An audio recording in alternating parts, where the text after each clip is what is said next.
அண்ணன் அரிநாடாரை வந்து உங்கள் எல்லாருக்கும் நிறைய முடி வச்சு வெள்ளை சட்டை போட்டு நகை போட்டு ஒரு 10 காரில் பந்தாவாக வர்றது தெரியும். இதை நீங்கள் எல்லாருமே பார்த்துருப்பீங்க, நாங்களும் அதை பார்த்துருக்கோம். ஆனால் அதை தாண்டி அரிநாடாரை எதுக்கு எனக்கு பிடிச்சிச்சு அப்படின்றத ஒரு சின்னதை வந்து நான் சொல்லிடுறேன். உண்மையிலே அரிநாடாரை இன்னைக்கு வந்து நான் இங்கே வந்து கூட்டு வந்து இதில் நீங்கள் பேசியே ஆகணும்னு அவருக்கு ஏகப்பட்ட வேலை இருந்தாலும் கூட்டு வந்ததுக்கு ஒரு மிக முக்கியமான ஒரு காரணத்தை வந்து பதிவு பண்ணிடுறேன். அவர் அங்கே ஏன் கூட்டு வந்தோம் உங்களுக்கு தெரியணும்ல. இவனால இங்கே கூட்டு வராத ஒரு ஆளை இங்கே நாங்கள் கூட்டு வந்தோம் அப்படின்றது உங்களுக்கு தெரியணும்ல. ஆக்சுவலி அவர் வந்து நம்ம கொரோனா காலகட்டத்தில் பென்னி ஜெயராஜ் இந்த மேட்டரை பேசணுன்றக்காக மட்டும்தான் அவர் நாங்கள் கூட்டு வந்தது மெயின் காரணம். அப்போ வந்து நாங்கள் அண்ணா அரிநாடாரோட கிட்டத்தட்ட நான் ஒரு 6-7 வருஷமாக அண்ணா அரிநாடாரை வந்து எனக்கு தெரியும், அவங்களுக்கு கூடவே பயணிக்கிறேன். ஆனால் அவரை எனக்கு ரொம்ப பிடிக்க வச்ச ஒரு நிகழ்வு வந்து நான் பதிவு பண்ணுறேன். அது பென்னி ஜெயராஜ் மேட்டர் தான்.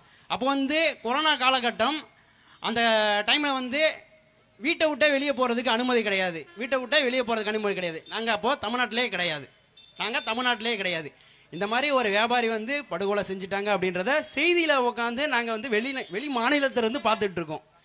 அவங்க வந்து ஒரு வியாபாரியை கொலை பண்ணிட்டாங்கன்னும் போது நம்ம ஆதங்கப்படுறோம். என்ன இருந்தால் நம்ம ஒரு வியாபார வர்க்கம், ஒரு வியாபார பெருமக்கள்ன்றது. அவங்க நாடர்ன்னும் போது நம்ம ரத்தம் கொதிக்கின்னும் போது உண்மையே நாங்கள் தமிழ்நாட்டிலே கிடையாது. இருந்தாலும் காரை பிடிச்சி பாஸ் அப்ளை பண்ணி வந்துட்டோம். தமிழ்நாடு பார்டருக்குள்ளே வந்துட்டோம். பார்டருக்குள்ளே வந்து எங்களை அனுமதிக்கலைன்னா நைட்டு ஒரு 12 மணி அந்த ரேஞ்ச் இருக்கும். அதுலேருந்து காலைல 6 மணி வரைக்கும் அந்த செக் போஸ்ட்லேயே நிற்கிறோம். அவங்க என்ன சொல்கிறாங்க, நீங்கள் கலெக்டர் இதில் அப்ளை பண்ணுங்கள், இந்த வெப்சைட்டில் அப்ளை பண்ணுங்கள், அதை அப்ளை பண்ணுன்றாங்க. அதையும் அப்ளை பண்ணுறோம். அண்ணனுக்கும் தெரிஞ்ச எம்எல்ஏ எம்பி கலெக்டர்னு அவரும் ஃபோன் அடித்து பார்க்குறாரு. அந்த நேரத்தில் யார் எடுப்பா? சில விஷயங்கள் அப்படியே ஏதோ ஒரு விஷயம் அங்கேருந்து வரும். அடுத்து கொரோனா செக்கிங்னு அங்கே இங்கேன்னு பிடிக்கிறாங்க. ஏகப்பட்டதை தாண்டி உள்ளே வந்தாச்சு.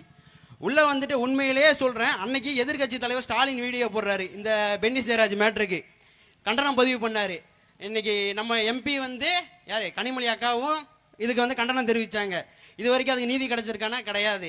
அன்னைக்கு பென்னி ஜெயராஜ் மேட்டருக்கு வந்து கிட்டத்தட்ட 3 நாள் சாப்பாடு இல்லாமல் தண்ணி இல்லாமல் அந்த இதில் வந்து கிட்டத்தட்ட அண்ணன் மட்டும் இல்லை, கிட்டத்தட்ட 20 இளைஞர்களோட அங்கே மழை பெய்யுது, என்னென்ன பசிக்கு சாப்பாடு எதுவுமே இல்லை, அங்கே இருக்கும். உண்மையிலே சொல்கிறேன், எத்தனை அரசியல் கட்சி வியாபாரி சங்கங்கள் வந்து குரல் கொடுத்தாங்க பென்னி ஜெயராஜ் மேட்டருக்கு. எவ்வளோ இஷ்யூக்கு ஆக்கினாங்களா? ஆனால் பென்னி ஜெயராஜ் இறுதி அந்த உடலை வாங்குறதுக்கு யாருமே கிடையாதுங்க. இதெல்லாம் எத்தனை பேருக்கு தெரியும்னு தெரியாது. அந்த உடலை வந்து உள்ளே போய் நானே அரியன்னா இன்னும் 2-3 பேரோட போய் பார்க்குறோம். வெறும் சடலம், உடை இல்லாமல் ஒரு சடலம் இருக்குது, உடம்புல கீரல் எல்லாமே இருக்குது. அந்த உடலை வாங்கி அதை நாங்கள் அவங்க குடும்பத்தோடு ஒப்படைச்சிட்டு நாங்கள் போயிருக்கலாம். ஆனால் அந்த உடலை வாங்கினோனையும் ஆம்புலன்ஸில் ஏற்றினோனையும் அந்த ஆம்புலன்ஸில் ஏறுறதுக்கு ஒரு ஆள் இல்லை. உண்மையிலேயே நீங்கள் இப்போவும் அந்த வீடியோவை போய் நீங்கள் பென்னி ஜெயராஜ் மேட்டர் அடிச்சிங்கன்னா அந்த வீடியோ தான் வரும். ஆம்புலன்ஸில் ஏற யாருமே கிடையாது. ஒரு தமிழ்நாடு லெவலில் இல்லை, அது வந்து இந்தியா லெவலில் பேசப்பட்டு தேச லெவலில் அது ஒரு இஷ்யூவான விஷயம். அவங்க இறுதி ஊர்வலத்தை கொண்டு போகிறது கூட யாரும் இல்லை. அப்போ வந்து அரியண்ணனை வந்து காவல்துறை வந்து பின்னாடி போகக்கூடாதுன்றாங்க. நீங்கள் வந்து வந்தீங்களா, முடிச்சிங்களா, இதை விஷயம் வைக்காதீங்க, நீங்கள் கிளம்புங்கன்றாங்க. அவரு நான் கொண்டு போய் அதை அடக்கம் பண்ணிட்டு தான் போவேன்றாரு.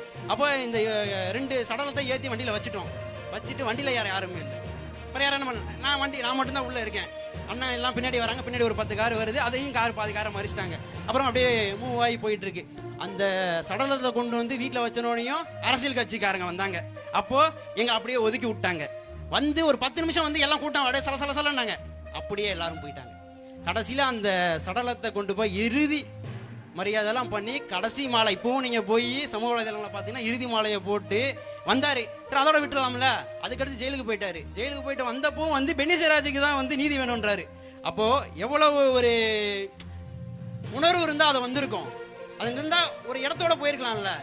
அதில் தான் எனக்கு வந்து அண்ணனை பிடிச்சிச்சு அப்படின்றதையும் இது பண்ணுறேன். அதனால தான் இங்கே கூட்டு வந்து உங்களோட அவரை பேச வைக்கணும்னு கொண்டு வந்து அந்த மேட்டரை பேச வச்சோம்.